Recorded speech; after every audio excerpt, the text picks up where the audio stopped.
Baada tu ya mazungumzo ya Urusi na Ukraine kumalizika hiyo siku ya juzi ya Mei 16, tayari pia Urusi iliweza kuanzisha mashambulizi yake au kuendeleza mashambulizi yake huko nchini Ukraine, ambapo raia takribani 9 waliweza kuuawa na wengine takribani 7 kujeruhiwa na mashambulizi ya Urusi huko nchini Ukraine saa chache ambazo zimekwisha kupita. Hivyo basi nakusihi sana ungana nami mwanzo hadi mwisho, nitakufahamisha hapa kuhusu mashambulizi ya Urusi huko nchini Ukraine, na baadaye pia nitakufahamisha taarifa ambayo ametangaza rais wa Marekani anayefahamika kama Donald Trump kuhusu kumaliza mzozo huo, ambapo kuna taarifa muhimu sana ambayo bwana Donald Trump ameweza kuidokeza kuhusu mazungumzo yake na Putin, lakini pia washirika wa NATO na rais wa Ukraine bwana Volodymyr Zelensky. Kama bado hujabonyeza neno subscribe, basi nakusihi ya kwamba na ukumbusha ya kwamba pia unaweza kufanya hivyo sasa, ili pia ripoti zote ambazo kila siku nimekuwa nikiziweka hapa uweze kuzipata kwa muda mwafaka kabisa. Nikianza na taarifa ya mashambulizi ya Urusi huko nchini Ukraine, imeweza kuripotiwa ya kwamba Urusi iliweza kuanzisha shambulio la ndege zisizo na rubani katika mkoa wa Sami huko nchini Ukraine mapema kabisa katika siku ya kuisha Mei 17 na kusababisha watu takribani 9 kuuawa na wengine 7 kujeruhiwa na mashambulizi hayo, ambako ndege isiyo na rubani iliweza kulenga basi la abiria lilokuwa likisafirisha raia karibu na jiji la Bilopilia majira ya saa 12 asubuhi kwa saa za huko mkoani Sami nchini Ukraine. Utawala wa kijeshi mkoani humo uliweza kuripoti hivyo kupitia mtandao wa kijamii wa Telegram. Mkoa wa Sami ni eneo la kaskazini mashariki ambalo linapakana mkoa wa Urusi wa Kursk, Belgorod pamoja na Bryansk, ambako Yuri Zalko, yeye ni mkuu wa Bilopilia, aliita siku ya Jumamosi kuwa Jumamosi nyeusi katika historia ya jiji na kutangaza siku 3 za maombolezo, yani kuanzia Mei 17 siku ya jana Jumamosi hadi Jumatatu Mei 19.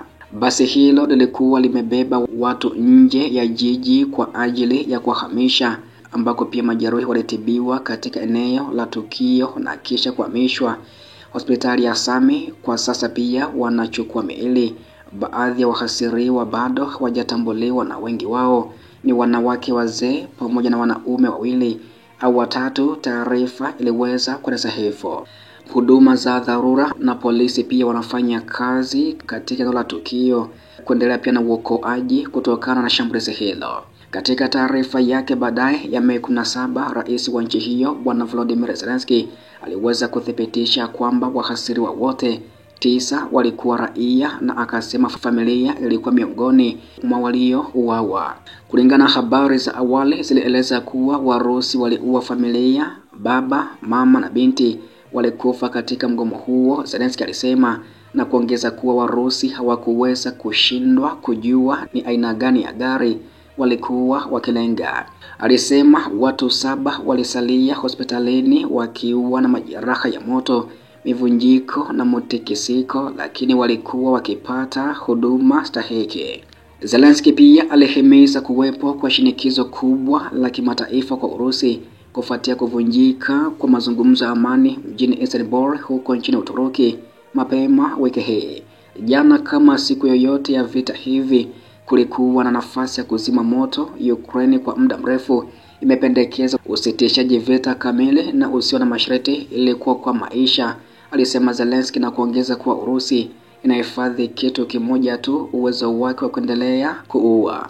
Kiev na washirika wake wamependekeza pia usitishaji vita bila masharti kwa siku 30 kuanzia Mei 12 kama hatua ya kwanza kabisa kuelekea amani, pendekezo ambalo pia Moscow imepuuza kufikia sasa. Wakaazi wa eneo katika mkoa wa Sami mara nyingi pia hupata mashambulizi mengi kwa siku, huku maeneo ya mpakani yakikumbwa na milipuko ya risasi na mabomu ya kuteleza, na kituo cha eneo cha Sami kilikumbwa na mashambulizi ya makombora na ndege zisizo na rubani. Hivi karibuni pia Urusi imekuwa ikitumia vikundi vidogo vya washambuliaji kujipenyeza katika eneo hilo kwa nia ya kupana mstari wa mbele. Shambulizi la hivi karibuni pia zaidi dhidi ya mkoa wa Sami linafuatia mazungumzo amani ya hivi karibuni huko Uturuki, ambapo Urusi ilikataa kabisa usitishaji vita na ikasisitiza matakwa yake juu zaidi katika vita dhidi ya Ukraine. Pia rais wa Marekani bwana Donald Trump ametangaza kufanya mazungumzo ya simu na rais wa Urusi Vladimir Putin katika siku ya Jumatatu, yani siku ya kesho, ambapo rais wa Marekani bwana Donald Trump alisema atazungumza kwa njia ya simu na rais wa Urusi Vladimir Putin siku ya Jumatatu kuhusu mzozo na Ukraine. Maoni ya Trump yanakuja wakati mazungumzo ya amani mjini Istanbul huko nchini Uturuki ya Mei 16 yakimalizika bila mafanikio yoyote, na Urusi kwa mara nyingine tena ilitoa madai makubwa, ikiwa ni pamoja na kuidhinisha Ukraine kutoegemea upande wowote, lakini pia kutupilia mbali madai ya fidia ya vita kutoka Moscow na kutambua hasara yake ya Crimea na maeneo manne yaliyokaliwa na Urusi hadi sasa kwa nusu. Wahusika wa simu hiyo watakuwa wakikomesha umwagaji damu ambao unaua kwa wastani zaidi ya wanajeshi 5,000 wa Urusi na Ukraine kwa wiki na biashara. Trump aliandika hivyo kwenye jukwaa la kijamii la Truth Social. Baadaye nitakuwa nikizungumza na Rais Zelensky wa Ukraine na kisha wanachama mbalimbali wa NATO. Tunatumai itakuwa siku yenye tija. Usitishaji vita utafanyika, na vita hivi vikali sana, vita ambavyo havipaswi kamwe kutokea, vitakwisha. Mungu atubariki sote. Donald Trump aliongeza hivyo kwenye chapisho lake kuhusu taarifa hii. Kufuatia safari yake pia huko Mashariki ya Kati, Trump aliweza kunukuliwa na shirika la habari la Fox News ya kwamba anaamini Putin yuko tayari kufanya makubaliano ya amani ya kumaliza vita dhidi ya Ukraine, lakini akaonya ya kwamba iwapo mazungumzo yatashindwa, utawala wake utaendelea na vikwazo dhidi ya Moscow.